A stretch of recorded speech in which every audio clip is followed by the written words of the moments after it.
Welcome to the Oakland County Megacast. I'm Tyler Keefe from the studios of our flagship stations, 89.3 Lakes FM and Civic Center TV.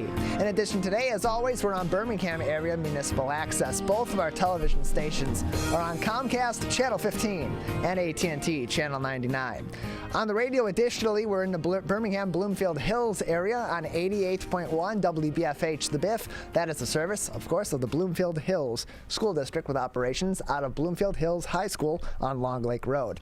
We're online, civiccentertv.com. Click on our Watch Live link or view us at the small player at the top right of your homepage on your computer web browser, or join us each and every day on the show on Facebook, facebook.com/CivicCenterTV15 and facebook.com/LakesFM. And as always, joining me here in our Lakes FM studios at Green Media Center in West Bloomfield is Ronnie Dahl. What? No tie today, Tyler? Not today. Taking a day off, giving my ties a little time to rest, get their minds right, get back in the mode of, being the most presentable part of my existence, and then we'll be back tomorrow.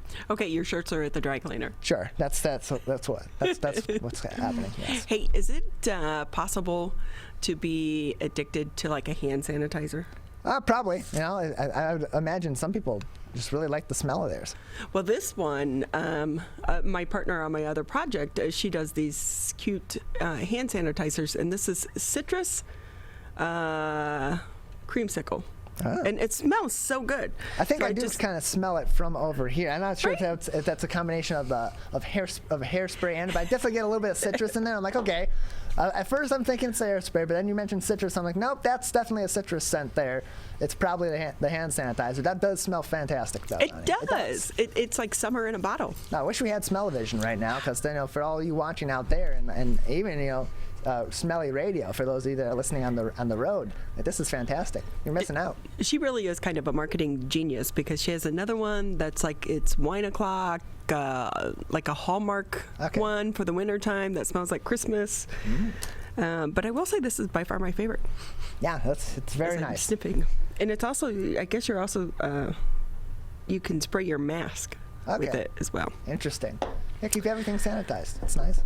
Hey, how was your Monday? Monday, not too bad. I was stuck around here a little bit later, get some extra things done, other things in order for later on in the week, and then pretty enjoyable night. Just nice chill evening, and then came back into the fold this morning. How about yours? Everyone's freaking out because Tyler's going on vacation next week. Yeah, so I'm a little bit of a scramble. Too. It's okay. It's fine. We'll live. Or not.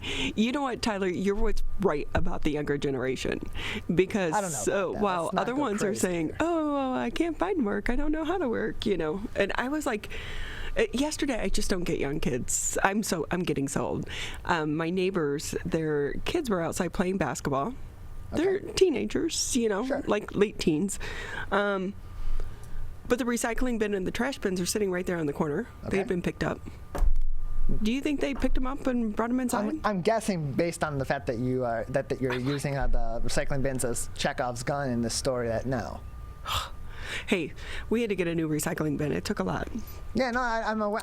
I remember my dad was trying to get a rolling recycling bin, because he had, of course, the old blue square ones that, and he has MS, so trying to get them down and back up. Getting them down to the end of the driveway is not bad, but at the end of the day, when he's going back down to take them back up, it could be a little more difficult. So having the rolling one, it's kind of like using a walk-in, which at the end of the day, when you have MS and you're really tired, your muscles start to drag a little bit, and so he'll have a little bit of trouble walking. And I remember him trying to get one of those. It took him forever. Luckily, in the meantime, I was still living with him at the time, so I was just bringing his garbage cans up and down the road in that case, so that he wouldn't be doing that. But still, those take surprisingly long.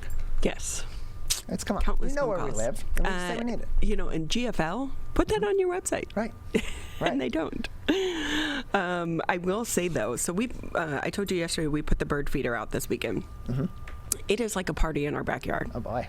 The birds are really like partying like it's 1999. It's crazy. You go out and it's like phew, all the birds fly out. But, I told you the deer have been eating them too. Right. But this morning I was going out to chase the deer away, and then came her two babies. Oh. And I said, I can't. But they were like frolicking, like they were playing, like two doggies chasing each other. The two baby deer were doing that. So 24 hours ago, we were talking about you and your family having a Sunday family brunch under your patio back there. Now, yesterday evening, was that the case with the Deer family? Were they having their brunch out there? Well, they were definitely having their breakfast this morning. Well, they need to stop. Go somewhere else. And I, like I said, I was about to chase the mama deer away, and then when the babies come, right, you start to be like, oh, well, they're so cute. I mean, we'll let them stay there. It's fine. Yeah. They were even munching on my tomato plant again. I'm like, you already ate all the tomatoes. On. What are you going after? Right, they're not there anymore. I did notice walking over from the Parks Department. So there are the deer that live in the little wooded area in between. But it was a papa deer and a mama deer. And they were out there running and playing. It was cute. Very nice. Yeah, I've seen a few of those deer over there. Usually it's been in the evenings after we've had meetings or something and everybody's cleared out of there and they're just roaming around the parking lot having a jolly good time. But yeah, I see them all the time running through the back there, and actually we've seen them a few times here over at Green Media Center as well on our walk back over to Parks at the end of the day. Hey, I tried to watch the Olympics a little bit last night. Have you been watching it? I've been watching it here and there as I can. I watched a little bit of swimming yesterday.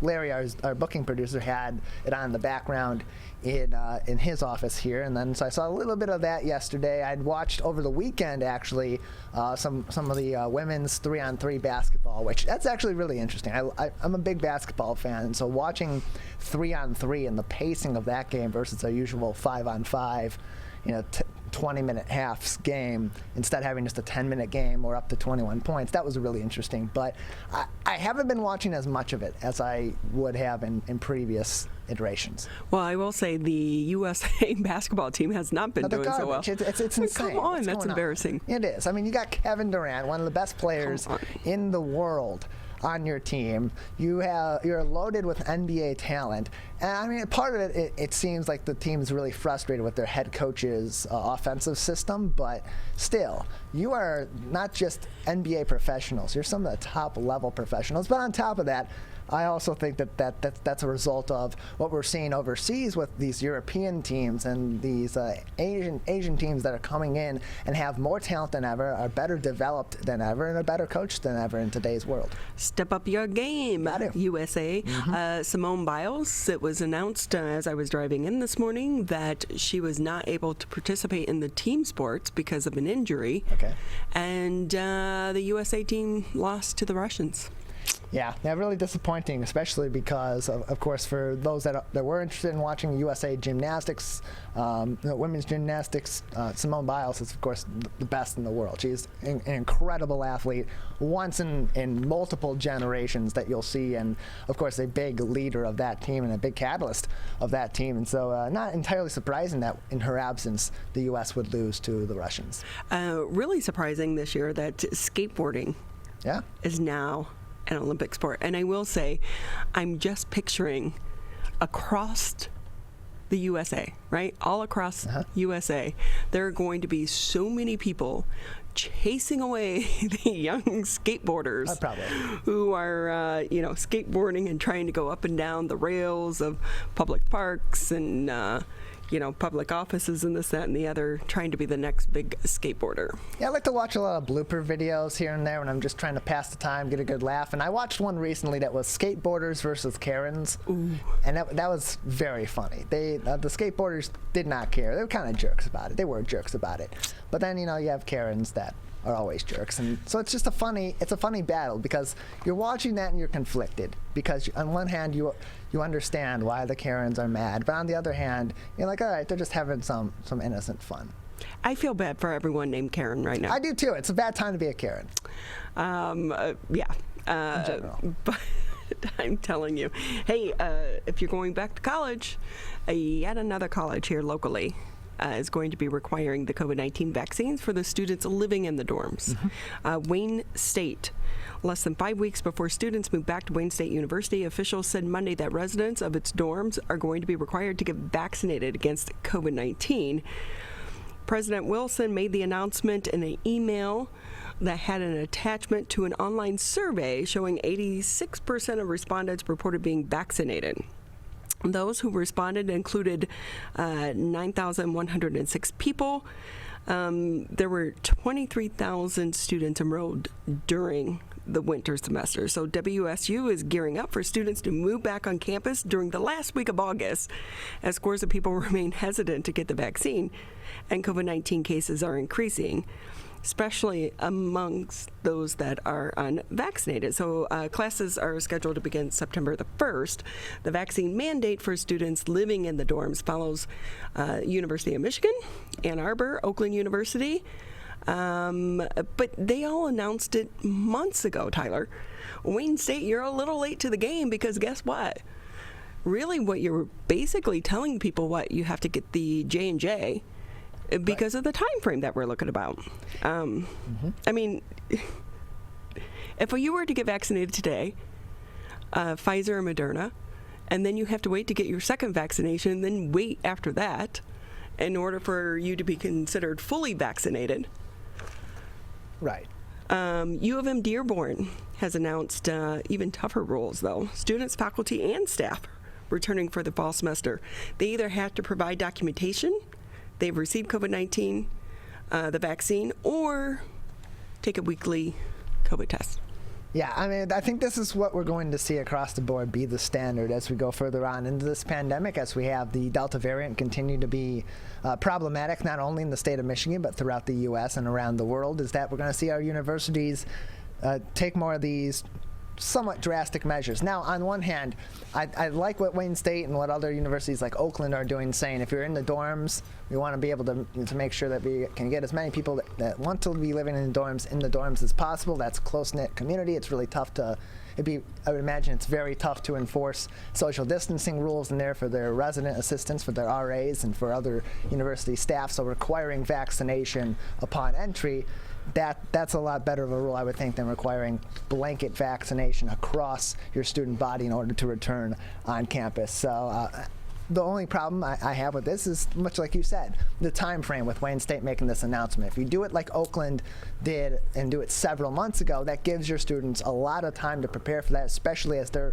figuring out their housing for the fall semester. In this case, we're at the end of July. As surprising as that is to think, we're at the end of July. You're starting in mid-August. That doesn't give much of an option or much of a time frame for people to get the vaccine, unless they are, of course, going for the J&J variation.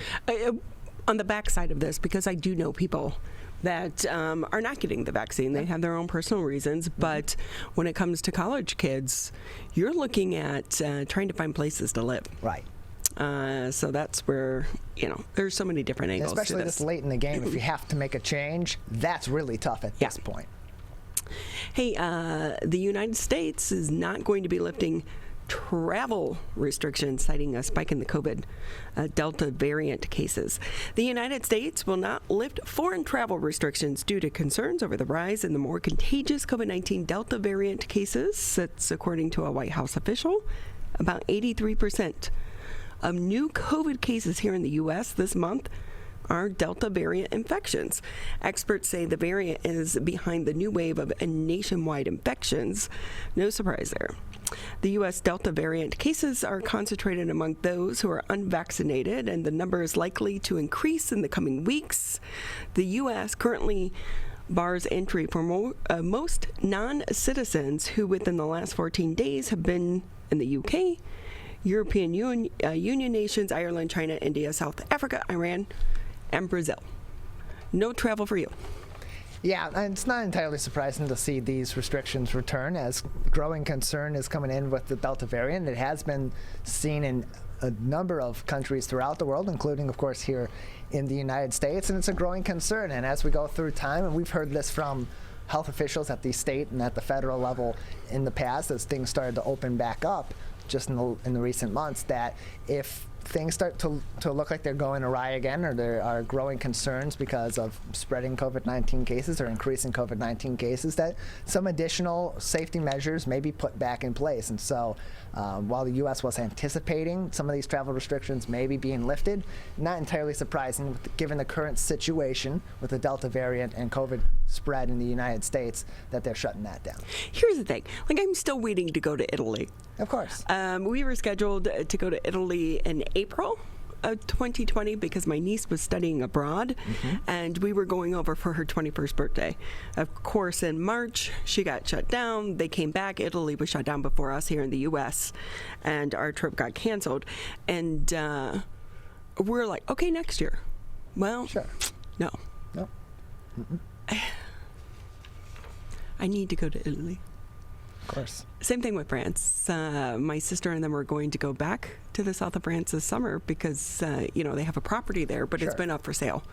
So it was like, again, one last time. Right. But there are so many tight restrictions on trying to travel, especially to some of these little villages and stuff, that you just say, okay, we'll wait another year. Yeah, that's unfortunate, and it's unfortunate for a lot of people too.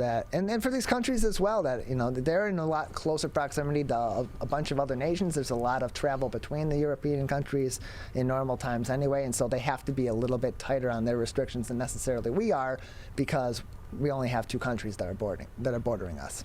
Look, I would just want to go across the border to Canada, to go to the vineyard, so I can say I traveled internationally. Yeah, who doesn't? Yes, I went to the vineyards internationally. It's sophisticated. Sounds nice.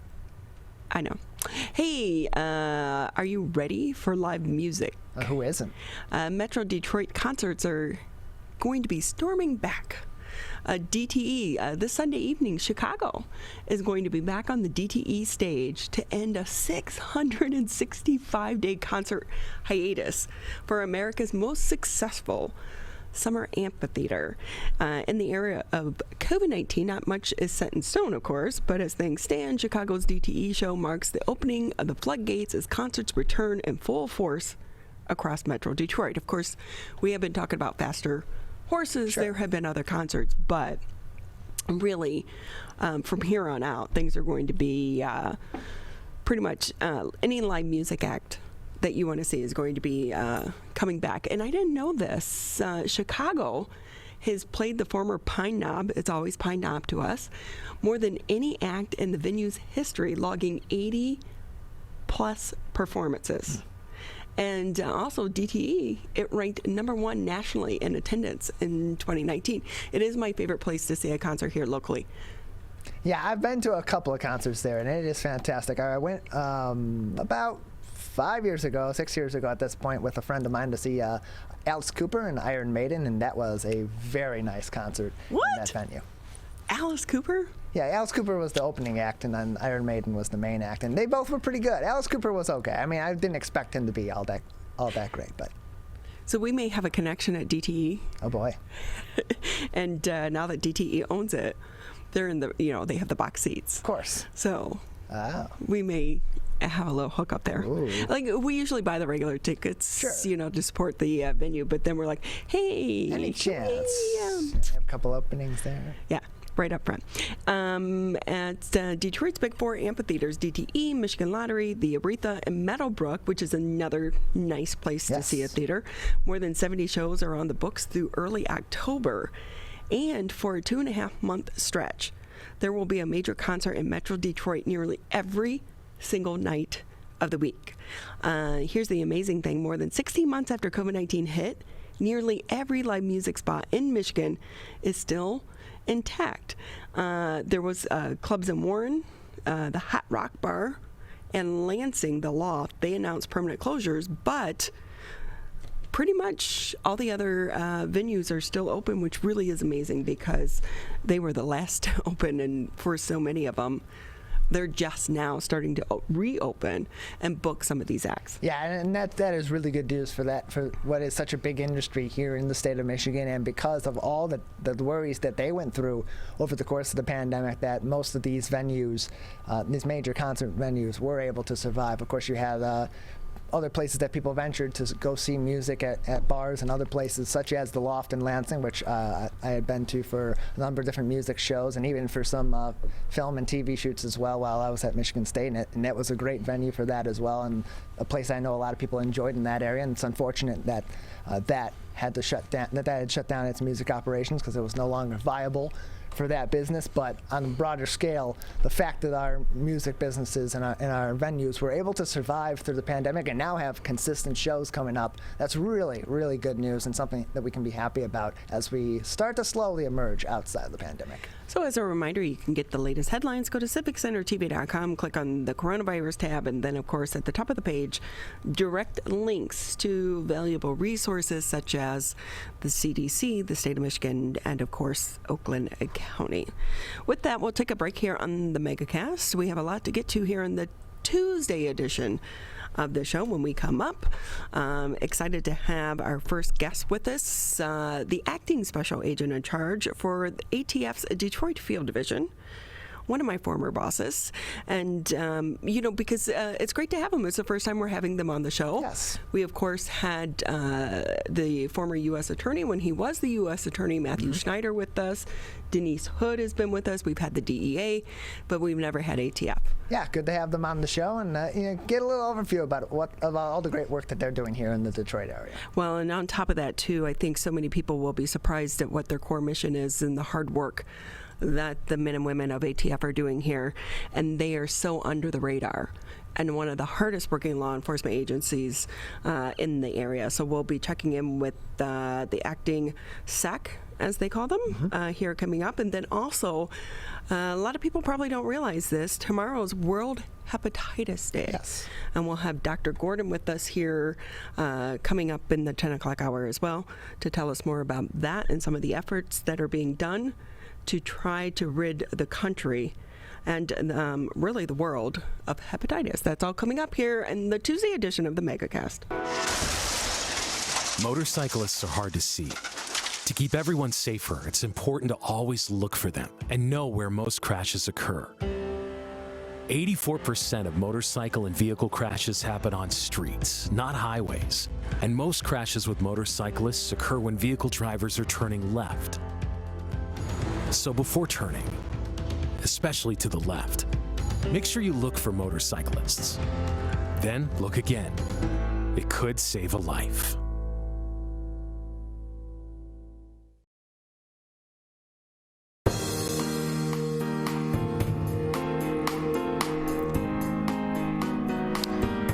Great to have you with us here on the Megacast. I'm Ronnie Dahl here in the studios with Mr. Tyler Keith. And, of course, just to let everyone know, this is my last week. Yeah, it is. My microphone. There's my microphone. Yeah. She let us know last week. This is going to be Ronnie's last week of shows here. We, of course, have appreciated having you on our team here for well over a year. It was definitely a lot longer than I think many of us did expect to see you around. And Me too. Happy, and we've been happy to have you here. Yeah, that's a pleasant surprise. So, we'll be sad to see you go, but, we've appreciated the time that you've spent with us and bringing such great credibility and really doing a great job hosting this show. Well, one of the things that I'm excited about is on this last week, and finally, we are able to get on some of my previous employers, because I will tell you, even I didn't understand ATF and all that it did prior to joining the team. So, of course, I was their previous public information officer, and there's so much misconception about ATF and the core mission of the agency. And it's such a small agency, less or just over 5,000 employees nationwide, and that includes the civilians. And they are really trying to make an impact in the communities in which they serve, especially here in Detroit. And they do that by trying to combat violent crimes. So with that, I'm excited to bring in acting special agent in charge, Keith Krolczyk. Congratulations on the promotion, somewhat. Thank you. Good to see you, Ronnie. Yeah, it's just temporary right now. Our former SAC, James Deere, is acting Deputy Assistant Director in headquarters right now until further notice. So I'll be filling in here as acting SAC until the time either comes back or they announce a new position. Yeah, you got this down, though. They're lucky to have you sitting in the chair. So with that, for people, Keith, I know that you've been with ATF for so many years, so I think sometimes when you're a part of the agency, you don't really kind of grasp that the general public doesn't understand the core mission of ATF. Share the mission with us. Well, ATF, as you know, the Bureau of Alcohol, Tobacco, Firearms, and Explosives, the E is silent. We're housed in the Department of Justice among our other partner agencies, the FBI, the DEA, U.S. Marshals. But ATF's mission is a little more unique, as we are exclusively tied to violent gun crime. We are the only federal agency that's exclusively our core mission is to investigate gun crime. But those are prohibited from possessing firearms, and those firearms that are prohibited from being in the public. We also regulate the firearms industry. We investigate and enforce federal explosives and arson laws. So we work very closely with our state and local partners. We work very close here in Detroit with the Detroit Police Department, Michigan State Police, Wayne State Police Department. And together, we focus again on those shooters on the street, those trigger pullers that are driving the violence. And I think, I heard you mention that you had the former U.S. Attorney on before. I think if you talk to the U.S. Attorney's Office, they'll tell you that the majority of the federal cases that are brought here against violent criminals in Detroit, in the Eastern District and the Western District of Michigan, they're going to come from ATF. And that really is amazing when you think about how few agents ATF actually has on the ground. So with that, Keith, can you tell us a little bit more? How important is it to have those relationships with the other law enforcement agencies? It's funny you talk about the size of our agency. We are one of the smallest, if not the smallest, of the federal enforcement agencies. But we seem to get a lot more done with what we have. We are quality people from various backgrounds. I'd like to compare ourselves to the Marine Corps. We get really a lot done with few people. And I can say that because I was, former Air Force. But I'll tell you, we leverage our partnerships with our local agencies. We work solely crime gun intelligence. We focus on, firearms tracing, which is tracing firearms back to the original purchasers. In order to combat firearms trafficking. We work closely with the state and local agencies on our NIBIN program, the National Integrated Ballistic Information Network. And that's basically us collecting firearms and firearm casings that are left at crime scenes and tracing those firearms and those casings back to the, to the purchasers and tracing them back to the people that used them in crimes. So with that, though, and I'm sorry because I keep calling you Keith because that's how I knew you working with him, but I'm going to say acting special agent. I'm just going to call you Sack Krolczyk because it sounds good.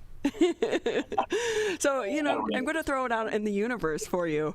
So with that, too, because we see, especially now in the headlines in Detroit, gun violence is off the hook right now. I mean, there was just, 6 or 7 shot over the weekend. It seems like last weekend there was another one of those. So can you talk more about the challenges when it comes to you and the agency trying to track down the trigger pullers? Yeah, the gun violence in Detroit is definitely on the rise, but it's very similar in other cities across the country. New York is off the hook, Chicago is off the hook. A lot of the major cities, crime is up. And I think a lot of these trigger pullers and these people that are driving violent crime, they kind of feel immune to the police right now. They're very emboldened. They have been getting away with this for a long time. And we're not going to let it happen. We have not stopped working, during this pandemic.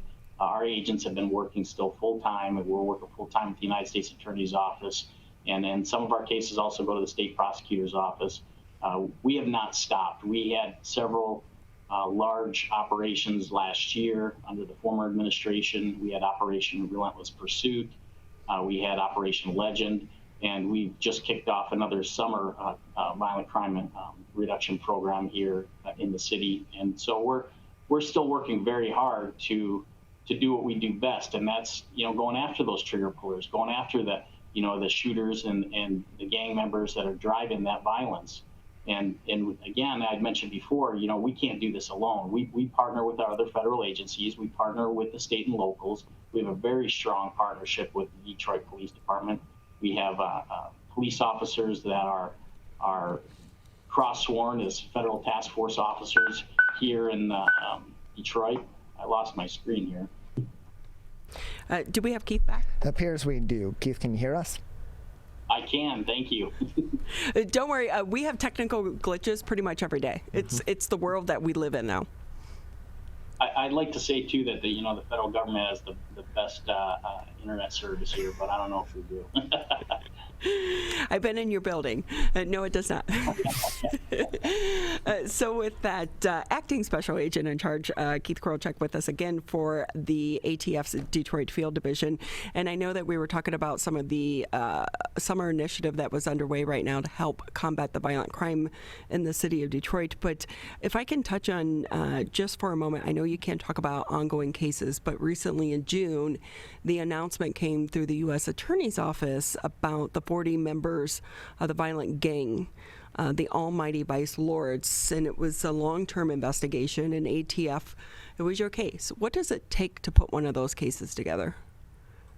That was a great investigation for us, and we probably started that investigation when you were still here. It culminated over about 3 years. That involved, I probably shouldn't talk about some of the techniques. It involved, very advanced electronic surveillance techniques. We had 43 people indicted in that case, and all of them were arrested without incident. So, it takes a long time to put a case like that together. We had, one of our best, group supervisors, our best, case agents, and a lot of our outstanding agents, the men and women of ATF here in Detroit, working on that.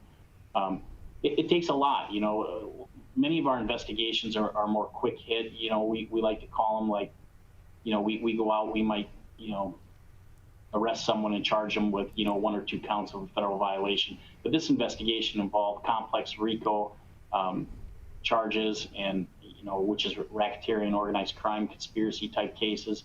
And they take a long time to put together. And frankly, we probably could have arrested a lot more in that case, but you have to pick and choose your best charges to go forward. And I think 43, for the size of the agency we have here in Detroit, I think that was a pretty good number for us. And with that, can you, you had mentioned before about some cases that go state versus some that go federal. What goes into that decision making? Well, we shoot for the best bang for our buck, right? The federal judicial system is a little stronger. Our sentencing guidelines are a lot higher. We try to pick the best cases, or at least our investigations that go forward and get prosecuted by the federal government through our United States Attorney's Office. But sometimes they don't meet that threshold. Maybe we have someone with not that large of a criminal history or no criminal history at all, first or second time offender. And in those cases are better prosecuted in state court with the Wayne County Prosecutor's Office or one of the other county prosecutor offices. So with that, can I also ask, because some people will sit back and they'll say, but violent gun crime is still happening. Are you having an impact?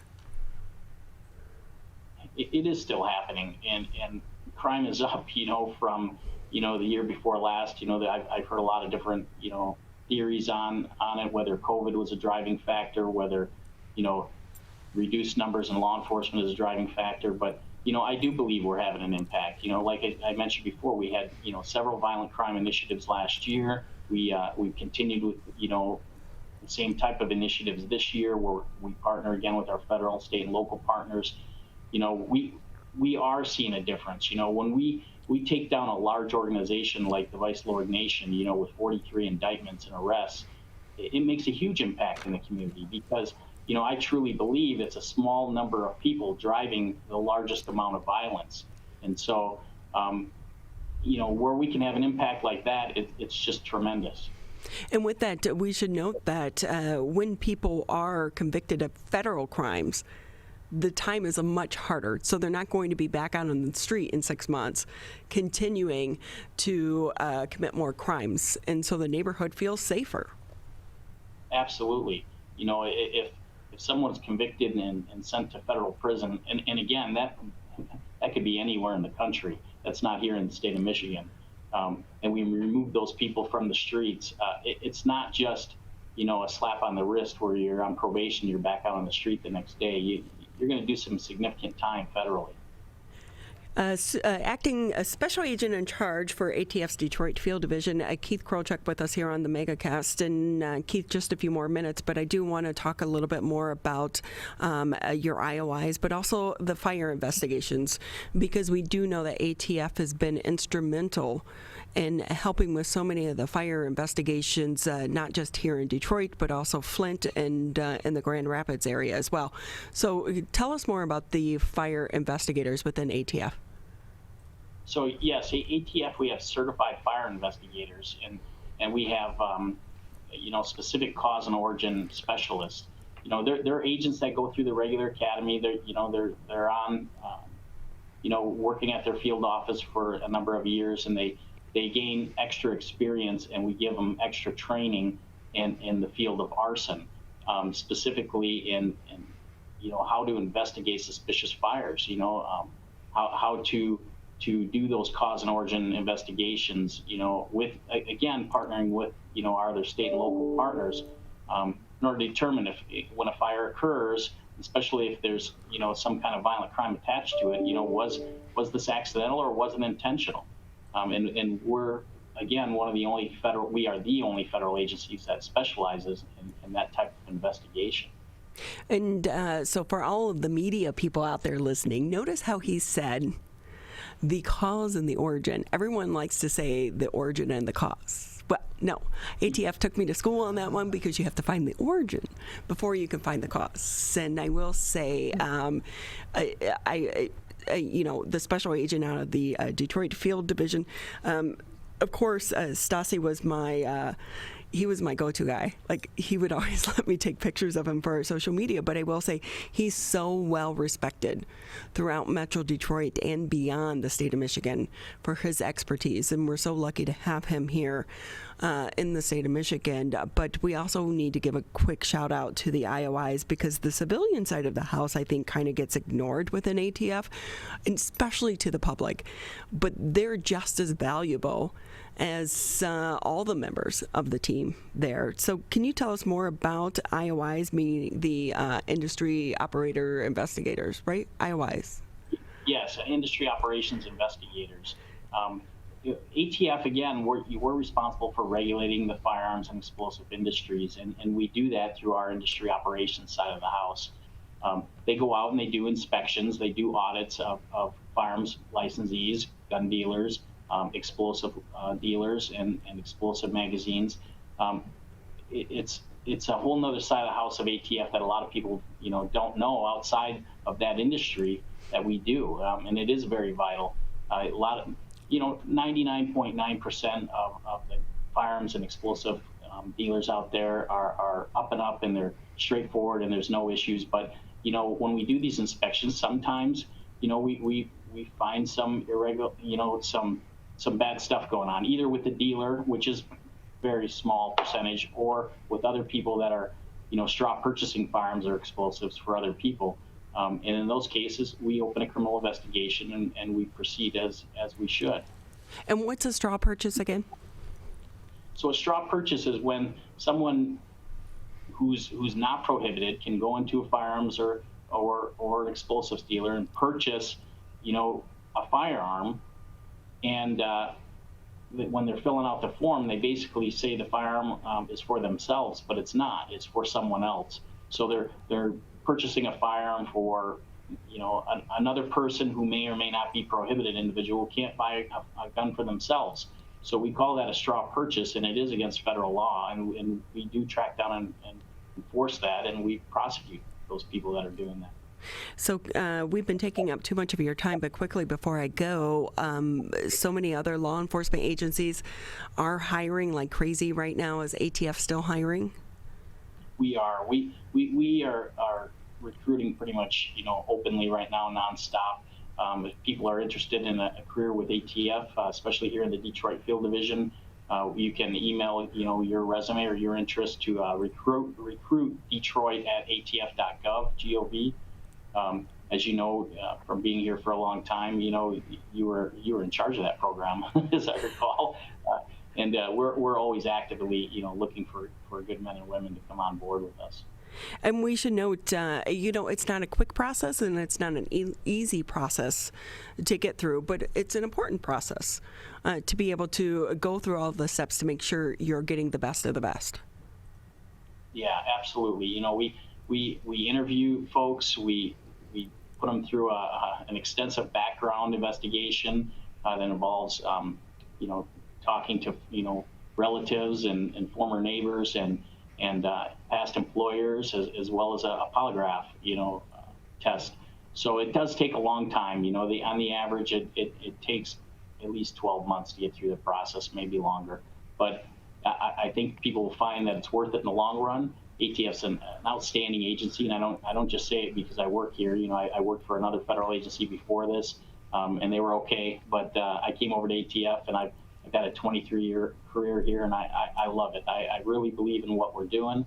I believe that we're making a difference, and so if people are interested in ATF, give us a call. And with that, we could talk forever, but I want to say thank you because I know how busy all of you are in the Detroit Field Division for taking time to be with us. Again, we're talking with Acting Special Agent in Charge for the ATF Detroit Field Division, Keith Krolczyk. And again, we want to remind everyone out there, anytime you see a crime, please, if you have information, because we know about retaliation in neighborhoods as well. But it's important to be a part of the solution and to report the crimes, and you can do so. I think the email was atftips@atf.gov or 1-888 ATF Tips, 1-888 ATF Tips. Keith, great seeing you. Great talking with you. I was going to bring out my ATF swag, and I forgot it. Great seeing you too. I'm glad I was able to come on the show, especially being your last week. I know, and we'll tell you more about that later, but please give my hellos to everyone there at the Field Division.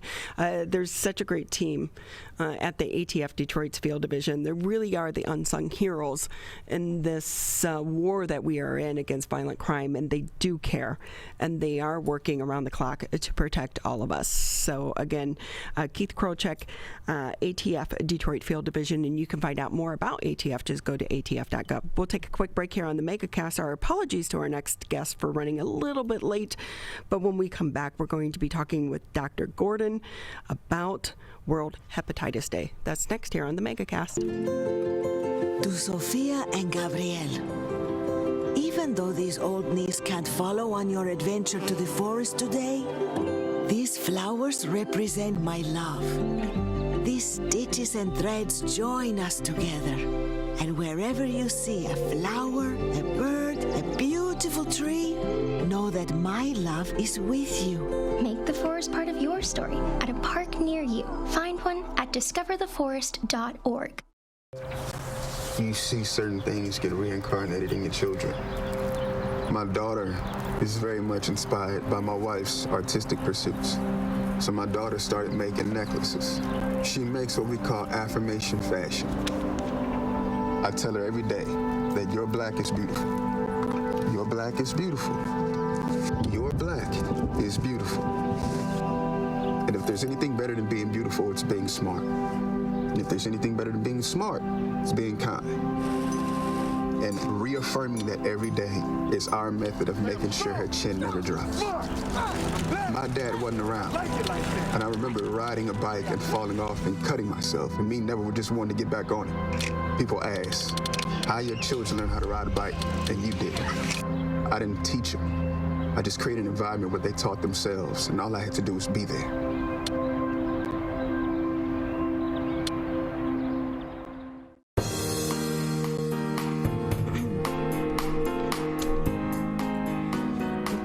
With us here on this Tuesday edition of the Megacast. I'm Ronnie Dahl here in the studios with Mr. Tyler Keefe. My deepest apologies to our next guest. But, every day before coming into the show, when I get the list of the guests, I do a little bit of research.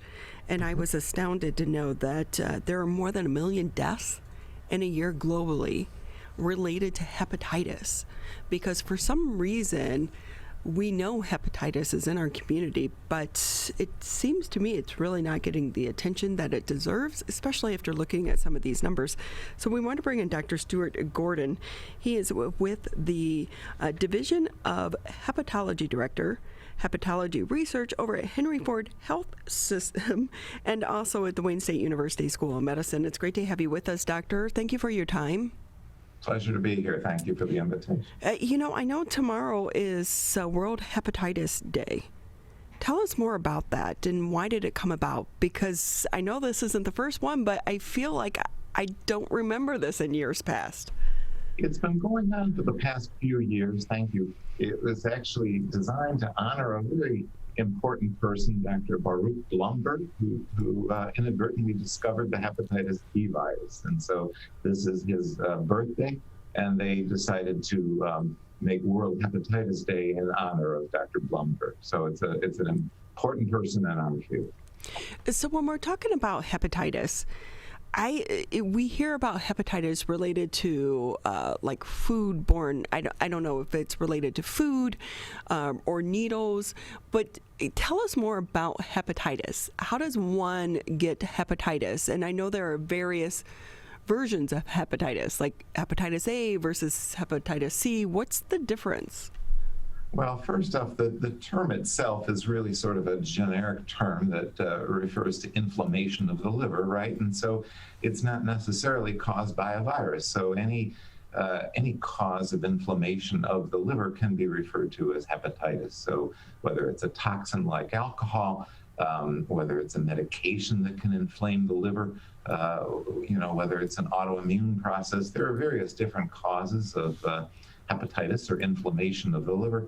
And similarly, a number of different viruses can cause hepatitis, including things like Epstein-Barr and a number of other viruses. But in specific, when we refer to the term viral hepatitis, we are, as you were saying, referring to A, B, C, D, and E. And each of those has sort of a separate set of characteristics that makes it all quite very unique. So the term viral hepatitis refers to those various forms. So as a doctor, when you're trying to treat and diagnose hepatitis, how difficult is it knowing that there are so many different parameters coming in to hepatitis?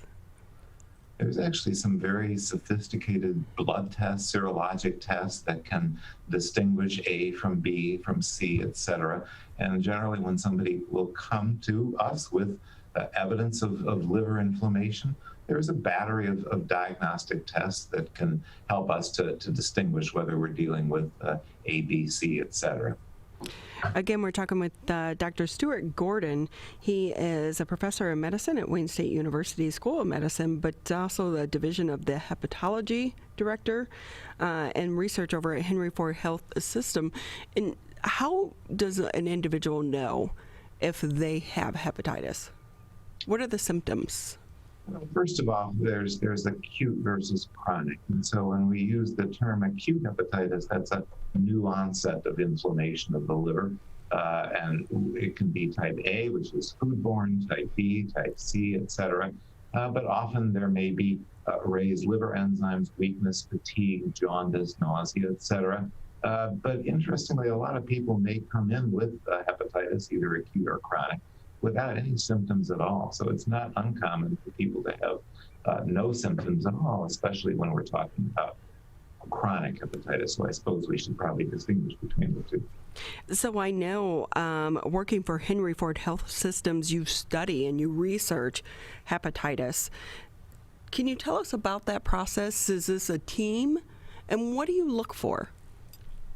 Yeah, it's a team. Hepatitis and treatment of viral hepatitis in general has become a major interest of the pharmaceutical industry over the last several years. A number of very exciting therapies have come about to help us to treat viral hepatitis. So probably it's important to talk a little bit about the different types, type A, which is spread by foodborne usually, type B, which is very common around the world and often transmitted from mother to child at birth, maybe transmitted blood-borne sexually. Type C hepatitis, which is present globally around the world, often was transmitted through non-sterile medicinal techniques around the world. Many individuals with prior drug use in years past. But we have a number of new treatments that have come about, and we're, as you say, doing a number of clinical trials looking to improve that treatment, and really such a remarkable progress over the last several years, to the point where we effectively have a cure now for hepatitis C as a result of all of these clinical trials that have gone on over the last several years.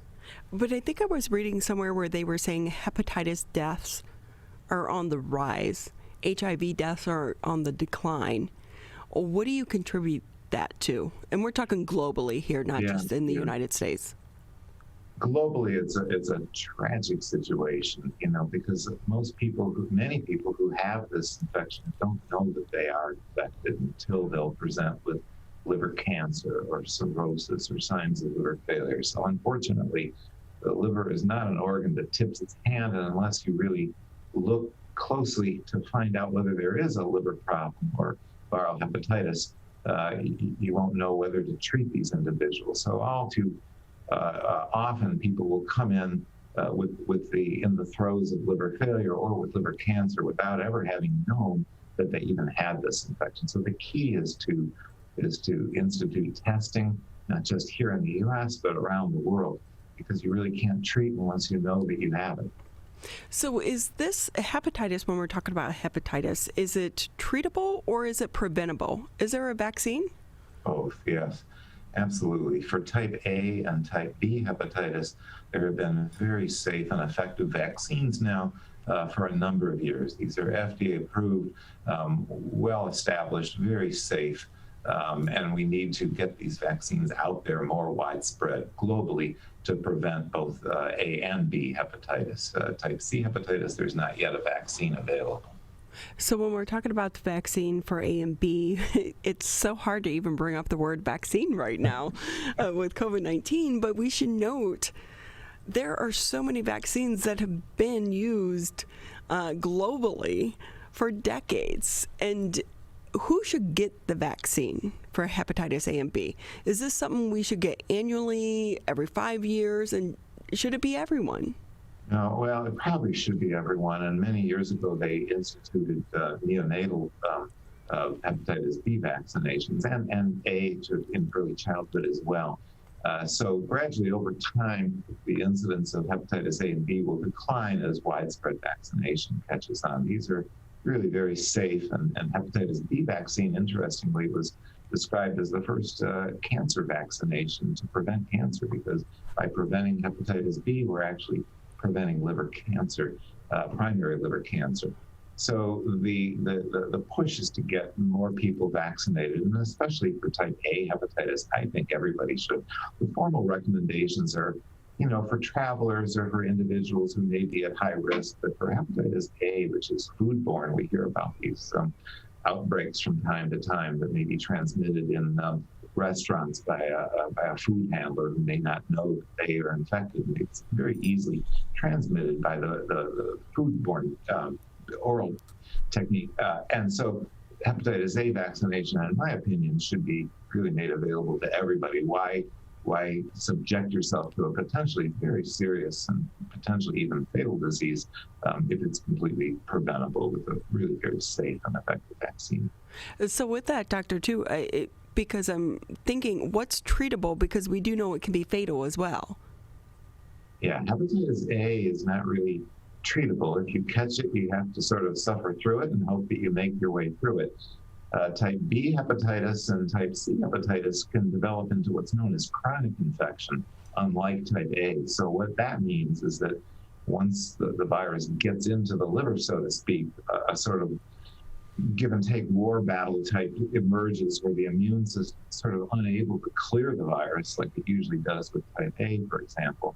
And it can go on into something that we refer to as chronic hepatitis. And in that type of a situation, the host, the person, doesn't really clear the virus or get rid of it, but the virus sort of sets up housekeeping and becomes a chronic infection. And those are the cases that we're interested in treatment, because we want to get rid of it or suppress it In the case of type B, we suppress the viral infection. We can't really cure it.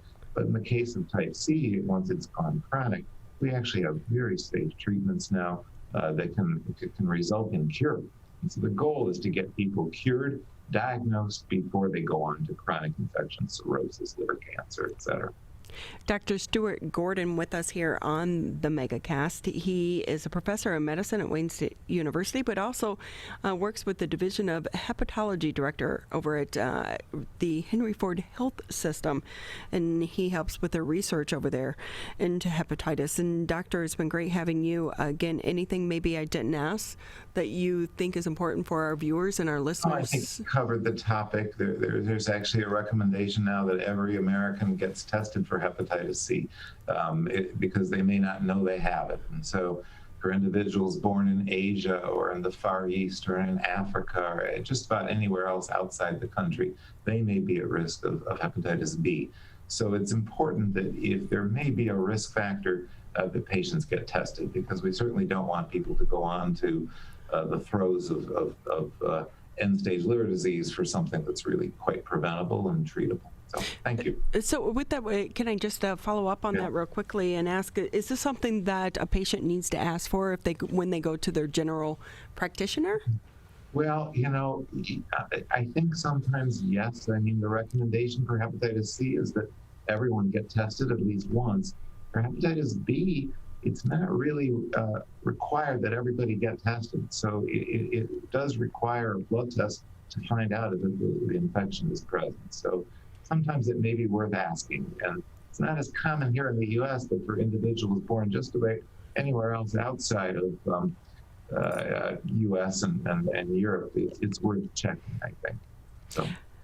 Dr. Gordon with us here on the Megacast. Wednesday, July 28th is World Hepatitis Day. If someone wants more information, where can they find it? Go to Henry Ford's website. I think if you put in hepatitis, maybe? Sure. Yeah. Lots of good resources out there. There really are. Even if you just Google hepatitis, World Health Day. Thank you again for your time. We so appreciate it. Thanks very much. We're going to take a break here on the Megacast. As a reminder, you're listening to 89.3 WBLD Orchard Lake, 88.1 WBFH Bloomfield Hills. When we come back, still a lot to get to in the second hour of the show, including talking with the Birmingham Bloomfield Chamber of Commerce, as well as a local owner of several restaurants, the challenges they are facing as we emerge from the pandemic. That's all coming up here on the 11 o'clock hour of the Megacast. Here's one more reason to get the COVID-19 vaccine. It's your shot to win. Anyone 18 years or older in Michigan vaccinated between December 1st, 2020 and July 30th, 2021 is now eligible to win millions in cash prizes, including $1 million jackpots and $50,000 daily prizes. And vaccinated students could win thousands in college scholarships. For eligibility details and to enter, go to mishottowin.com. Can I ask you a question? Why did you get your kids vaccinated? It was hard for them to social distance, to be isolated from their friends. I want them to get back to school and sports games. So as a pediatrician, I recommend the vaccine to everyone I know. The boys lost a former teammate and classmate who was only 20 years old. It's been a devastating year. We want to get back to normalcy. Our daughter is really looking forward to being with her friends, being a kid. Can I ask you a question? Why did you get vaccinated? I'd like to go to these school dances and spring break to have fun. I want to be in person for college next semester. I want to get out of this pandemic. I wanted to protect the people around me. Why did you get vaccinated? Because I'm really looking forward to hanging out with my friends. I just want to go to a show, dance around, not have to worry about anything, feel like I'm free again. So we can not miss out on the best years of our life. How does marijuana affect the teen brain? Our brains are still developing into our 20s. With regular use, marijuana can affect teen brain development. It can affect our brain's circuitry and blood flow and impair thinking, learning, and memory function, which could hold us back from reaching our potential. Don't let marijuana mess with your brain. Get the facts at michigan.gov/drug-free.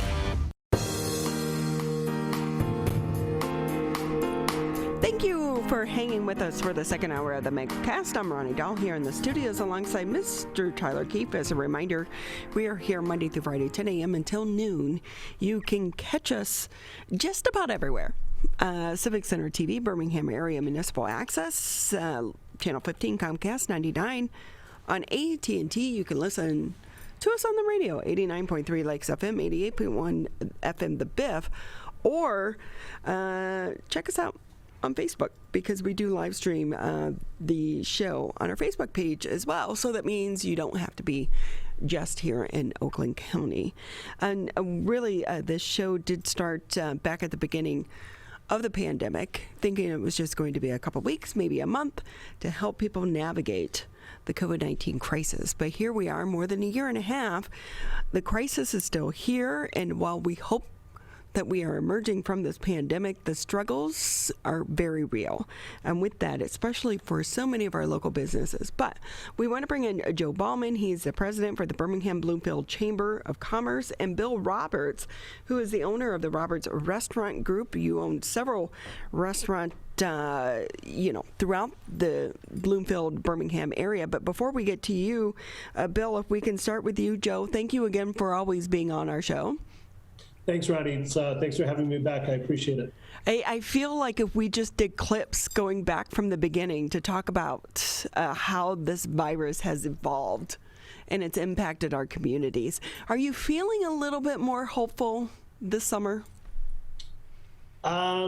Yes, I would say so. We are getting back some sense of normalcy. Obviously, there are still significant challenges. Again, as we've been talking all along, particularly with our soft good retailers and our restaurants, anybody involved in hospitality, hotels are still having some issues with food service.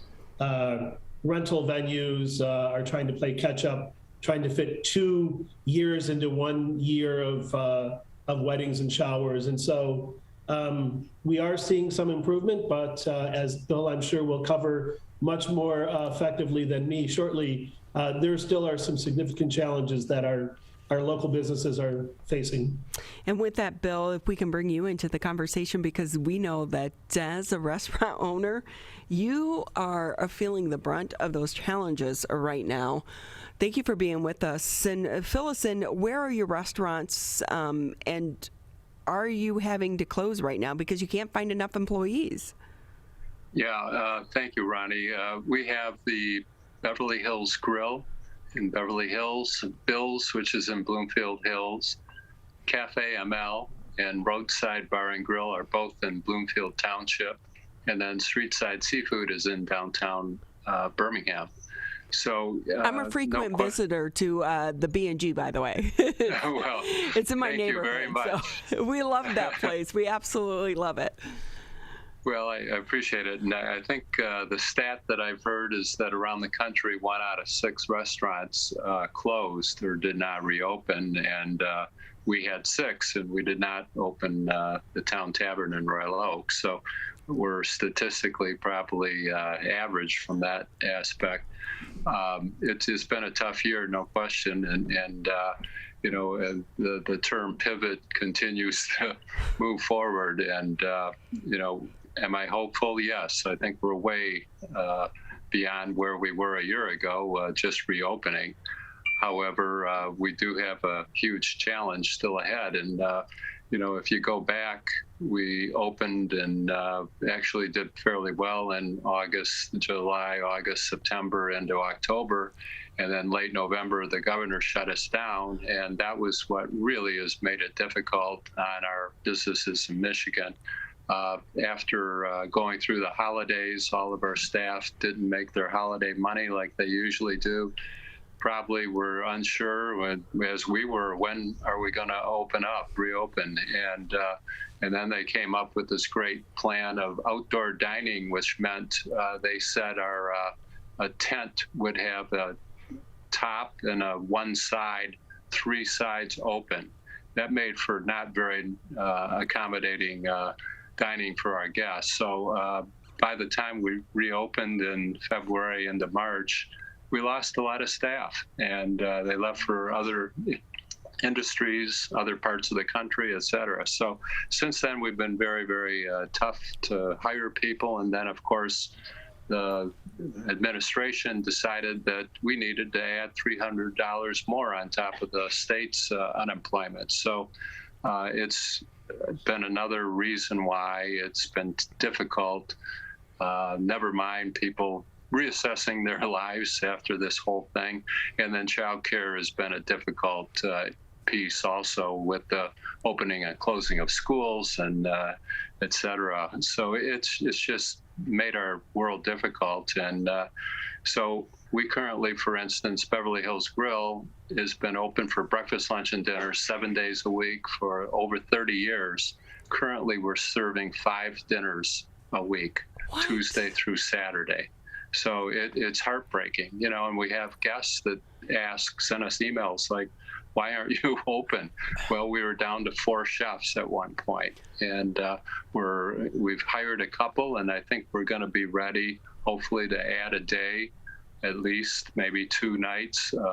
I say 1 night, 2 nights in the near future, but it's really frustrating. And give you an example, we had a sous chef, a woman who'd been with us 9 years, and right after Easter, she left us because she was just tough, tired of the difficulty with childcare, you know, for her kids, and her husband's a chef, and he was going back to his club job, and so she retired from us. So, you know, there's many stories like that where just people left for a good reason for them personally, but not a good reason for us. Right. And it's just made it very difficult. And I don't have a restaurant open for lunch. Oh my goodness.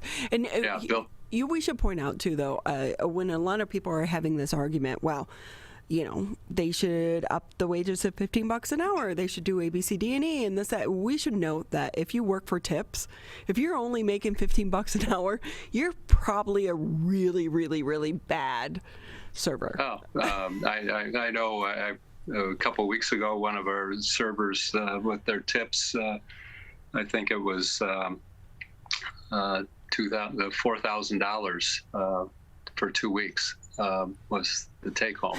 So, you know. Yes. Tyler just looked at me like, that can't be. I'm like, I'm telling you, yes. Tyler, we're in the wrong industry. Apparently.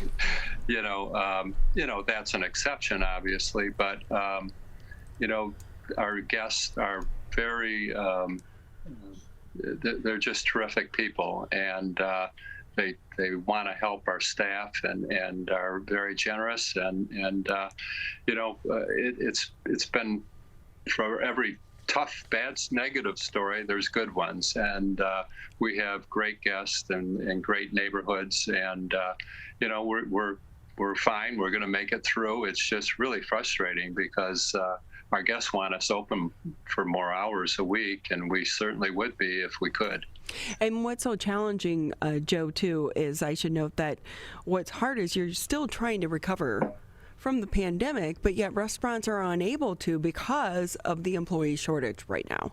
And, you know, so many restaurants you go, they've shortened their hours. You know, there's some days they're just like, we can't be open today because we don't have enough staff members to operate. So with that, like, I feel like, or maybe this might be a question for Joe, is there something that can maybe be done from a chamber standpoint to try to really push for people to continue to go to our restaurants and support our restaurants? Because we were doing it in the beginning of the pandemic, but now that everyone seems to be going back to their life, I feel like they've just lost that momentum of supporting local. I don't know if it's that as much as it is, you know, for instance, another big thing that was impacting downtowns and downtown businesses and restaurants was the ban on in-office work. And our chamber was part of a statewide coalition that lobbied very hard and very aggressively the governor's office to finally lift that ban and allow people to go back to work. If you look at someplace like downtown Birmingham, Birmingham has 20,000 residents. Downtown Birmingham was not built to just be supported by Birmingham residents. The idea was you'd have this huge influx of daily workers working in the offices that would go to one of Bill's restaurants for lunch that would shop either before or after they were done with work. And so when we told people they weren't allowed to work in their office, it had a huge impact on foot traffic in downtown. So that was one issue. The second issue is, and I'm sure Bill will agree with this, even before the pandemic, there was a very tight job market in the state of Michigan, and especially in Southeast Michigan. So we went into the pandemic with a worker shortage. And then when you do is exasperated by, childcare issues, healthcare issues, personal safety issues, unemployment issues, it's really just been, dragging this thing on a lot longer than it needs to be. And then frankly, for whatever reason, and this could be another whole show for a whole week, but we still have a significant number of people who have chosen not to be vaccinated. And that's a huge issue too, because if you are a parent and if you have children at home who aren't old enough to receive the vaccine yet, are vulnerable, especially to the Delta strain, and you're a server, or if you're a retail employee, and you know that up to a third of the people coming into the business may not be vaccinated, you're going to think long and hard before you put your children in that kind of jeopardy. And so, if we want to get out of this, we need to have everybody working back in their offices. We need to have everybody vaccinated, and we need to be able to go back to whatever normal is. If we're going to have any chance, if I'm personally going to have any chance of going to one of Bill's restaurants for lunch anytime soon, which I greatly miss, and I lament it every day. So it's not a simple solution for people who think that when the $300 additional unemployment stipend runs out in September, that's going to solve all of our problems. I fear that they're going to be sorry and wrong. Yeah, I think you're right, Joe. Excuse me. I think it's going to help some, maybe younger kids that are staying home, and it might help us maybe get a dishwasher or two or whatever. But I don't think it's going to change the world after Labor Day. It's just going to take time. And, I think our industry is paying more for the chefs and et cetera. And there are jobs and careers available in our industry, and that's going to continue to grow, but it's going to be a slower growth than we like, and it's going to take time. And you're right, Joe, and 2 years ago, we were having difficulties hiring quality staff, and now it's just at an all-time difficulty. But in going to the downtowns, you're right. I think getting people back in the offices puts more people on the street and gives a vibe to the town, and et cetera. We at Streetside have had an extra little challenge with the varsity shop being knocked down and the new building going up, and so that also added to the ability of guests to find us. Right, but, they couldn't have done that in the middle of COVID, right, when everything was shut down. That would have been a little bit better. Yeah, it started right after we shut down in March. No, you're right. It was closer to June when they started, and so it's been a extra little difficulty for us.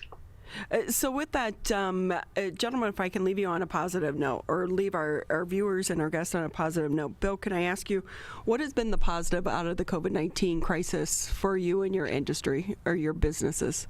Well, I think we learned how to do things quickly when we needed to. I've got online ordering at all 5 restaurants that probably would have not been happening right now, although our guests aren't using it as much as we'd like.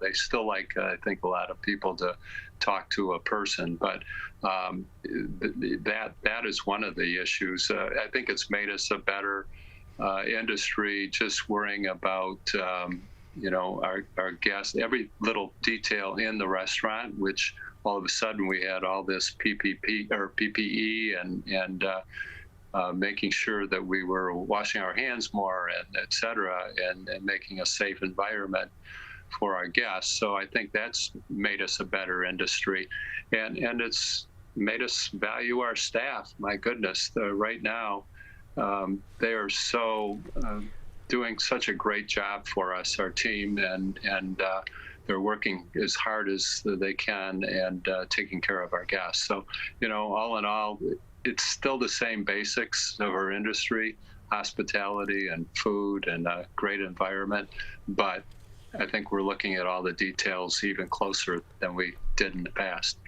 Yeah, so many people have been saying on social media, give the bonuses and that $300 a week to the people showing up for work because they are working so hard right now. Please have patience when you go to restaurants or if they're closed. But a good point that you just said, use online. Ordering when you can, because there's nothing worse than being slammed and having to pick up the phone. Try to take that order, which in a restaurant, there's usually a lot of background noise going on as well. That's true. So that's such a good point. How about you, Joe? What's been positive for the Chamber?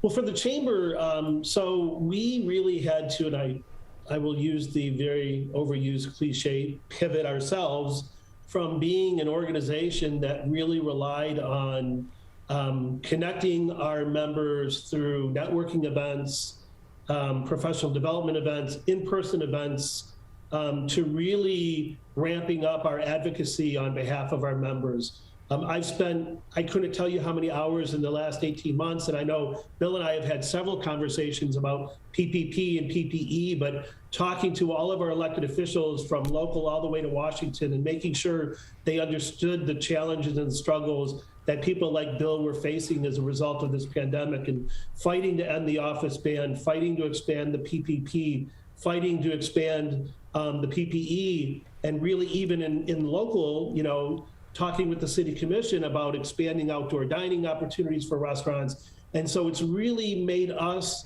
a stronger organization, really understanding and getting a better feel for the daily struggles that our members face and are facing. And I think we are much better positioned now to understand that first, to represent second, and then advocate third on their behalf, because we do have access to people who, just a small business owner may not have the ability to pick up the phone and talk to their member of Congress, or talk to somebody in the governor's office, or their state rep or state senator. And so going forward, that is going to become a critically important one of the major pillars of the Chamber.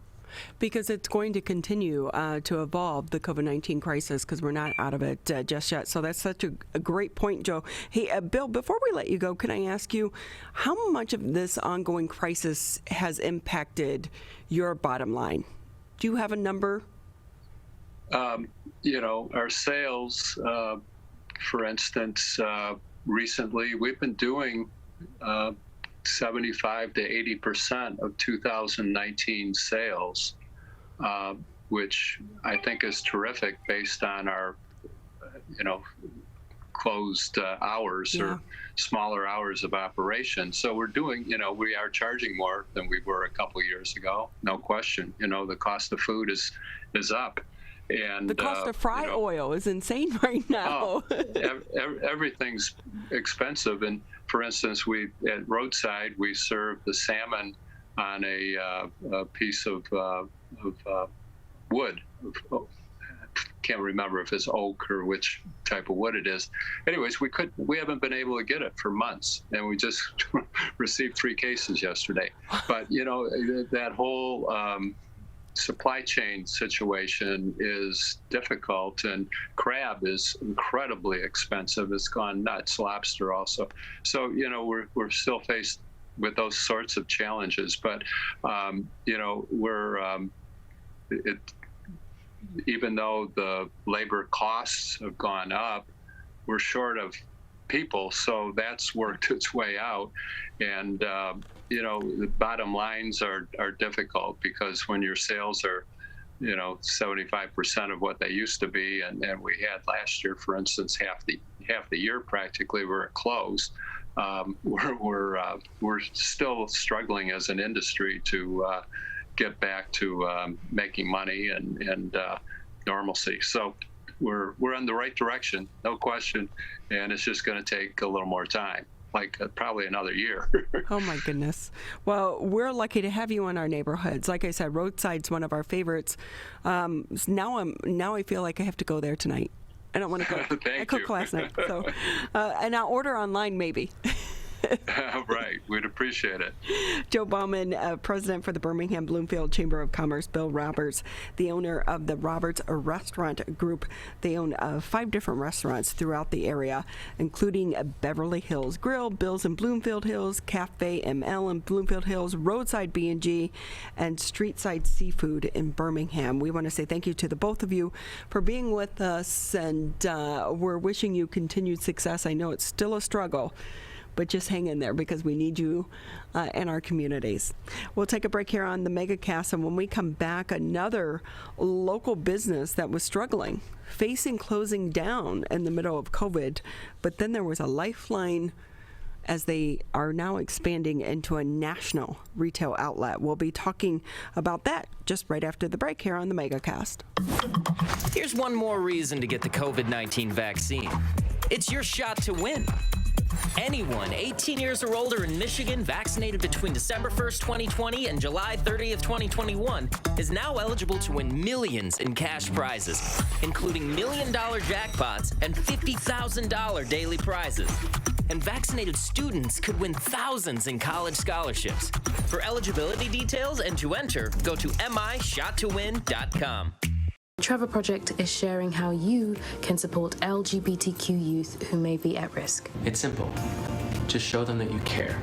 C-A-R-E. Connect. If you noticed any warning signs of suicide from someone you know, reach out to them. Ask. Ask directly, are you thinking about killing yourself? It might be challenging, but talking about suicide is proven to reduce risk. Respond. If they open up to you about their suicidal ideation, honor that trust by responding with compassion and empathy. Empower. Talking openly is a great first step, but now you can empower them with the information and the support they need to improve their situation. Learn more about how you can show them you care and help prevent LGBTQ youth suicide. Visit trvr.org/care. To Sofia and Gabriel. Even though these old knees can't follow on your adventure to the forest today, these flowers represent my love. These stitches and threads join us together. And wherever you see a flower, a bird, a beautiful tree, know that my love is with you. Make the forest part of your story at a park near you. Find one at discovertheforest.org. People are getting out to walk and bike in higher numbers. More vulnerable road users and higher speed traffic can be a dangerous combination. Crash severity has increased, so if you're driving, be sure to slow down and look for people. There's no need to speed. If you're biking, ride with traffic. If you're walking, avoid stepping into the road if possible. If you have to walk in the street, walk facing traffic. Learn more at walkbikedrivesafe.org.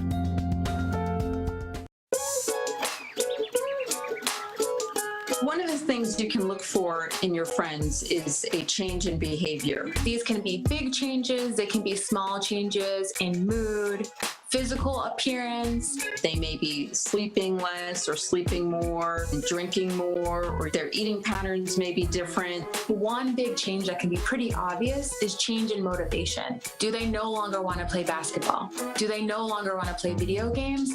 Now that we're spending more time online and in virtual settings, it's really important to pay attention to the language that your friend is using and the words they're using to communicate. So when we text our friends, are they taking longer amounts of time to respond? Are they not responding at all? You don't have to be an expert to try to recognize these signs. The second that you feel it in your gut and that you're concerned, that's the second to have the conversation and open the door to what might be going on. Whatever gets you talking.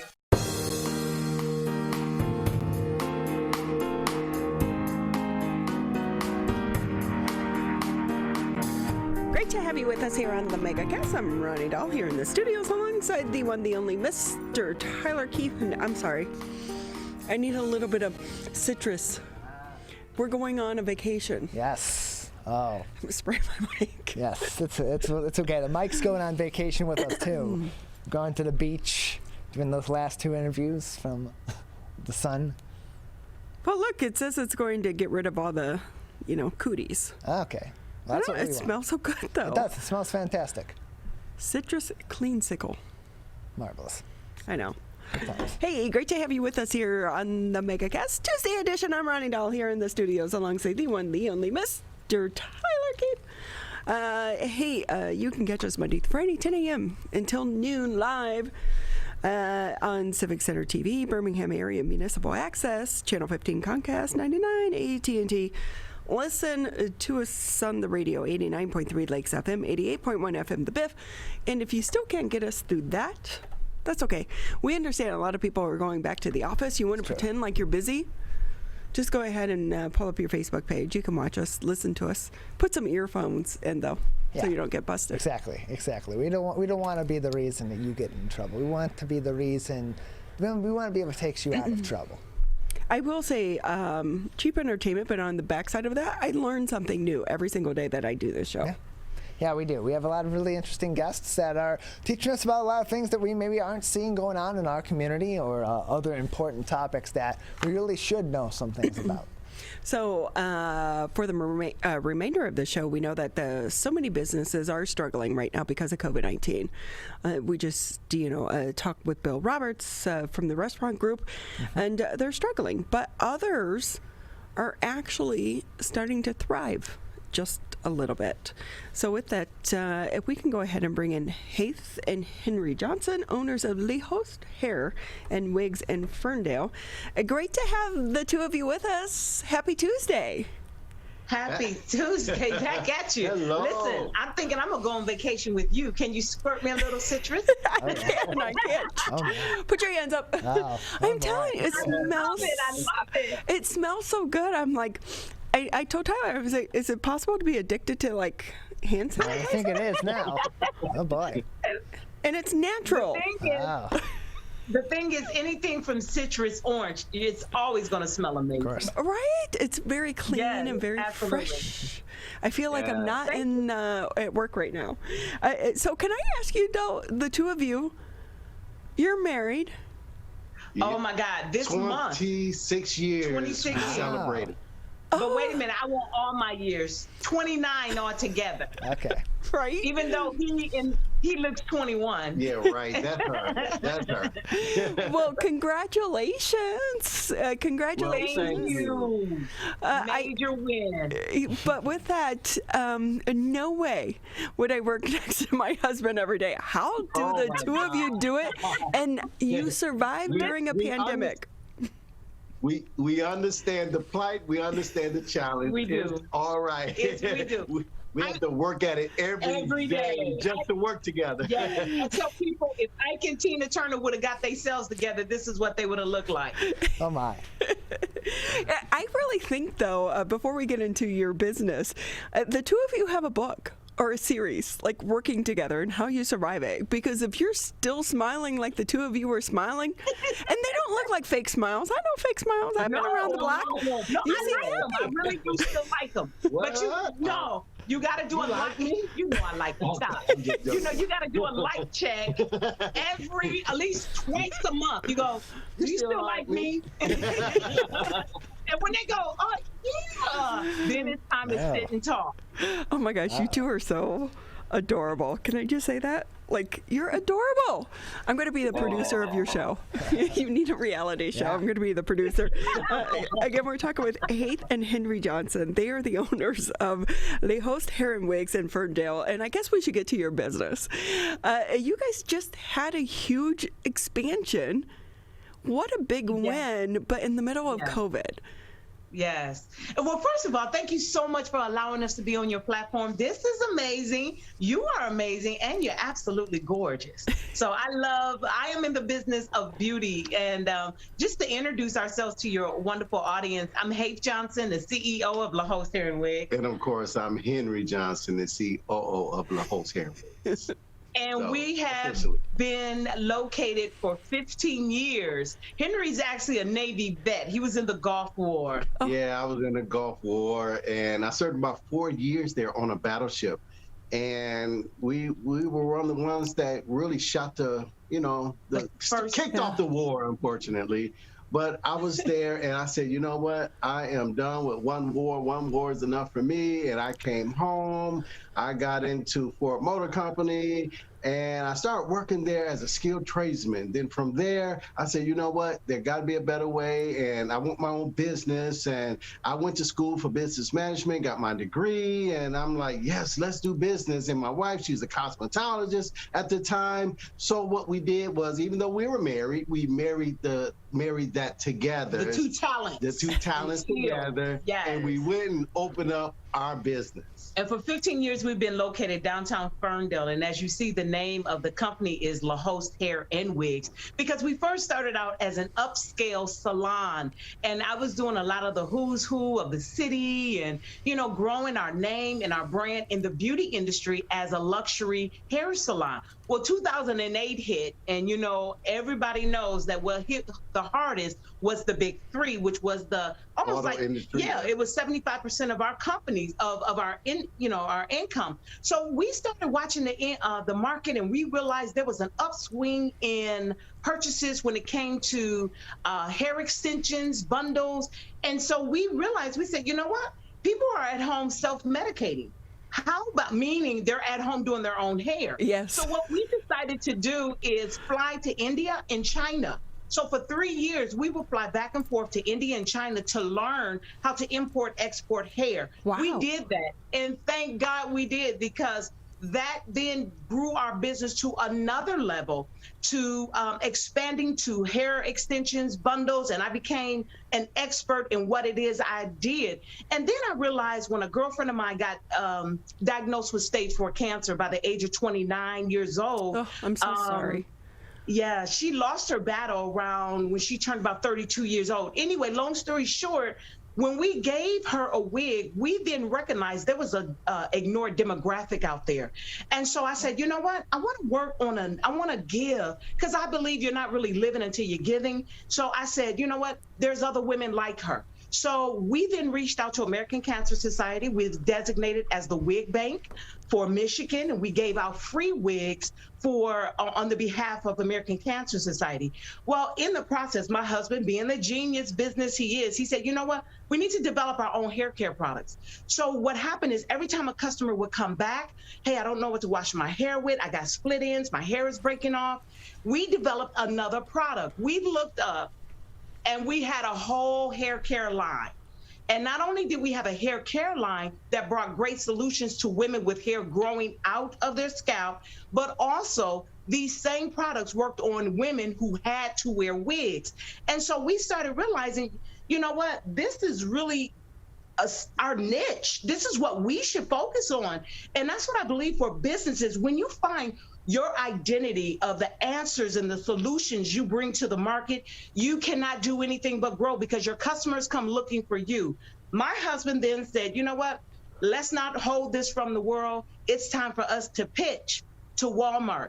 And so I'm like, wow, I thought that was like, hey, buddy, let's wait a minute, slow down here. But then COVID hit, and thank God he did, because in 2019, we got that letter that, that unfortunately, thank you for applying. But unfortunately, no, we're not going to be hearing about your products. He got so determined. He was like, no, we're going again. I'm applying again. I got a little puppy I'm taking care of. Oh, that's okay. You can pick the puppy up. We like doggies on the show. We applied again, but shut down the salon completely, 100%. We then shift to an e-commerce business, and I started doing a Facebook Live Thursdays and Saturdays at 4 o'clock on our Facebook page. And one day I came off, and 80,000 people had viewed us. Wow. We knew we were on to something. We also then, I'm speeding up to the point where we're now dealing with Walmart. We then got a letter from the White House saying, we would like to congratulate you and thank you for working with cancer patients for over 10 years.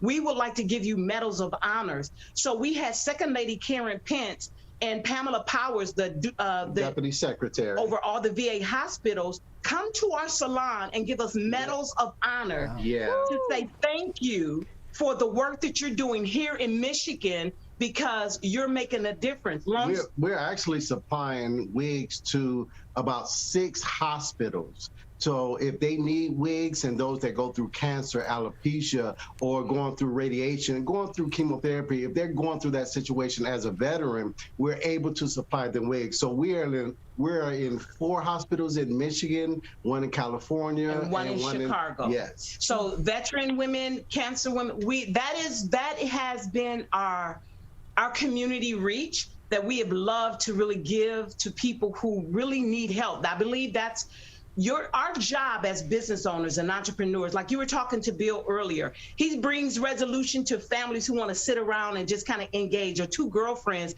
that haven't seen each other in years. Well, we feel the same way about our business.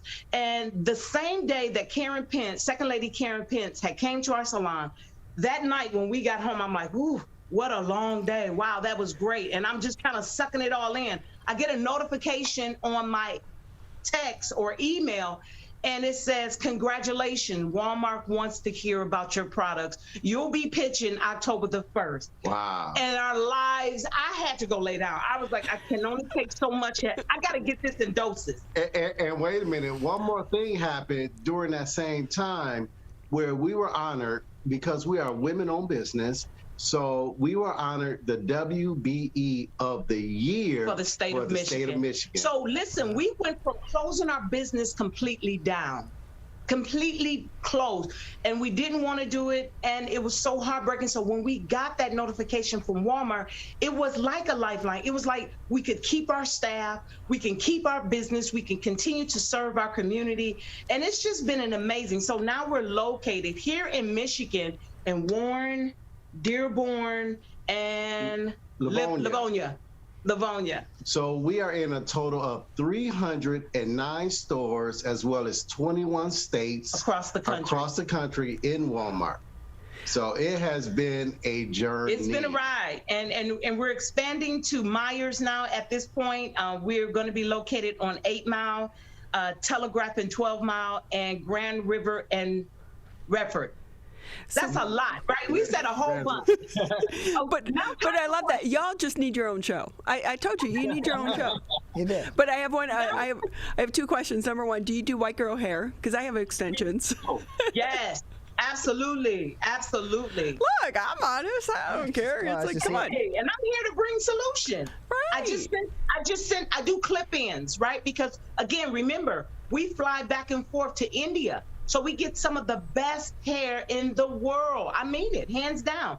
And so I just shipped out. Matter of fact, our broker, he's white. His wife found out that I did hair extensions. She said, hey, you got to send me some extensions. So what I did is I prepped them. I send them out to her, and her colorist colored them. Yeah. Girl, you can't tell her nothing. So the next question I have for the 2 of you, we have a 13-year-old coming on right after you. He's an entrepreneur. At 13, what advice would you give him? Awesome. Good for him. Is it Carter? Hi, Carter. What advice would you give him? Oh, my God. Stay the course no matter what. Stay encouraged, but never quit. Ever, never, ever. Remember this, as long as you live, failure does not mean stop. Failure means, okay, let me just refine some things, change it, make it better.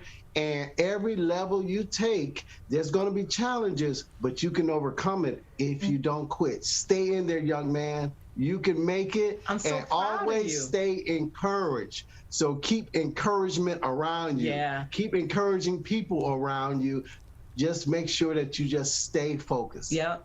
And failure to me, it means just don't do it that way again. I love that. Hey, what's your website? And you mentioned that you have a channel as well. Or is that embedded in your website? Well, they can. We're setting it up where you can watch us from our website, which is LeHostHair.com. But we're also they can find us at LeHostHair.com. Oh, I'm sorry, Facebook. I had to listen, y'all. Y'all know it's a lot of platforms out there. We're on Facebook, we're on YouTube, we're all over. I'm just making sure when people ask me for my phone number, I'm not giving them my social security number. It's like, I'm not 13 anymore. So they can find us on Facebook, Twitter, Instagram and all of the platforms is LeHost Hair and Wigs. And yes, we come on every Thursday and Saturday at 4 o'clock where I display wigs because due to COVID-19, women can no longer try on wigs like they used to. Yep.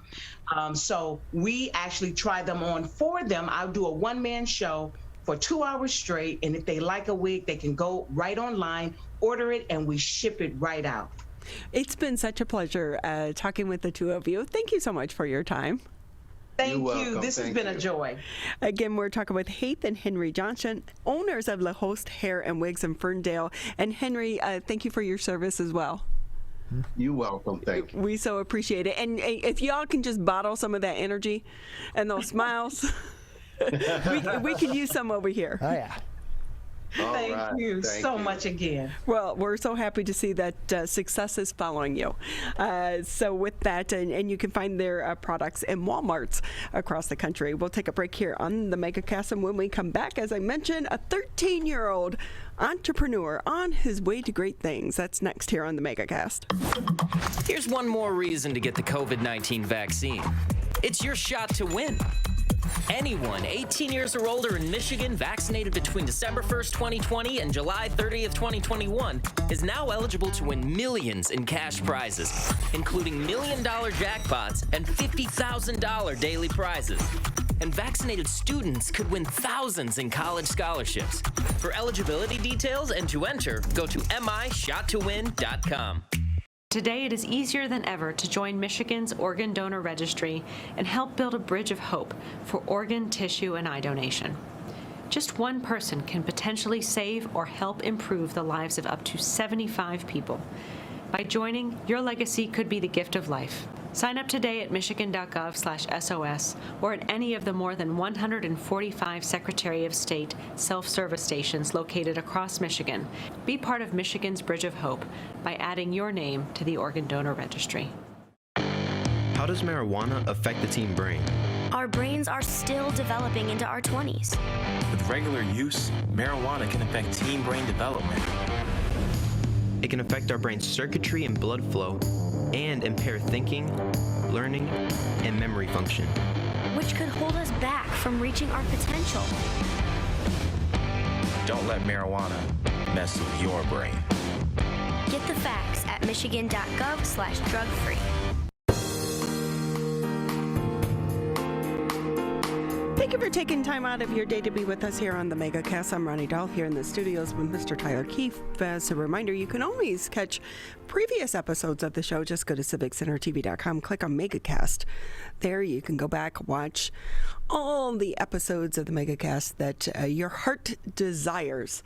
But also, if you don't have that much time, you can just binge on some of the on-demand interviews. Just click the on-demand section and you can watch the individual interviews. And just about 15 minutes left here in the show, and we're going to bring in one of our youngest guests to be joining us here. Only 13 years old, but already an entrepreneur at heart.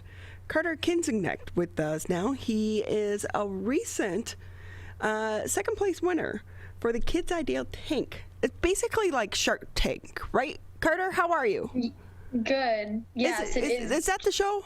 Shark Tank? Yes. Right. It's basically like Shark Tank for kids. So, yeah. So that was cool. What was that experience like for you? It was really incredible. I mean, I'm still, to this day, it kind of still feels like a dream. Like, it doesn't feel real. But it was really awesome to, for me to start my, entrepreneur journey, with that kind of, those people who gave me encouragement and saw potential in my idea. That was really awesome, and it was a great experience. Okay, so before we jump in, let's talk a little bit, because I will say you were really lucky to have such amazing guests that were judging you. It was a virtual show because of COVID, but tell us about some of the guests that were judging you and how many other participants? So there was participants from 23 different states across the U.S. And so I was chosen as like a top 15 finalist to present my ideas to these judges who are all incredible entrepreneurs. So one of them was Stacy Madison, who is the founder of Stacy's Pita Chips, which I thought that was really cool because her pita chips are incredible. So that was awesome. They are. They're addicting, aren't they? Yeah, very addicting. Then another judge was Allie Webb, who is a co-founder of Dry Bar, which that was also really cool because there's a Dry Bar not too far from me, and it's cool to see somebody who like created that, who I get to present my idea to. So that was awesome. So with that, Carter, tell us about your idea. So my idea was Small Business City Boxes, which is a subscription box service that has products from different small businesses from a different U.S. city each month. So it kind of incorporates a subscription box and helping small businesses all in one. So that was kind of my goal, and I think it's cool because you can have fun while also supporting small businesses. So that is my idea. And it really is a good one. I know one of the judges mentioned pitching it to area hotels so that when people come into the city, they have one of these boxes. So you take it, you get second place. What happens now? Are you actually going to try to make this into a full-time business and that you're selling the subscription boxes? Yeah, so I'm not selling them yet, but I'm in the process right now of I first want to I'm working on creating a website, so I'm hoping to get that up pretty soon.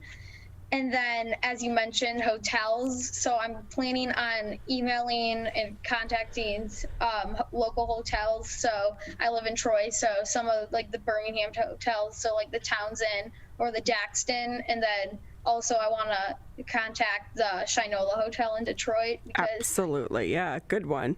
What's the other one in Rochester that we've had on the show? Royal Park, right? Yes. Oh, yes. Yeah. So some of these little boutique hotels that would be so huge for you, Ryan. Yes, it really would. So what happens next? You get your website and then you start pitching it. And how much would these subscription boxes go for? Because they are all the rage right now. Tyler, do you buy them? No, I have not bought into any of these subscription boxes, but there's a lot of really interesting ones that are available out there, both from small businesses in our state and in the country, and then of course the more substantial, large-scale subscription boxes as well. But it's all the rage right now. I'd get some. So what would you put in these, Carter? So I have a prototype of what could be in like a Detroit box. So small businesses from Detroit and Metro Detroit. So I have actually Chunk Nibbles right here. So they're located in Troy, and it's an incredible, unique snack product that is I love to crave. They're very good. There's many different flavors. So I really want to put these in my boxes because I think they're a small business, but they're also growing. They're in local grocery stores.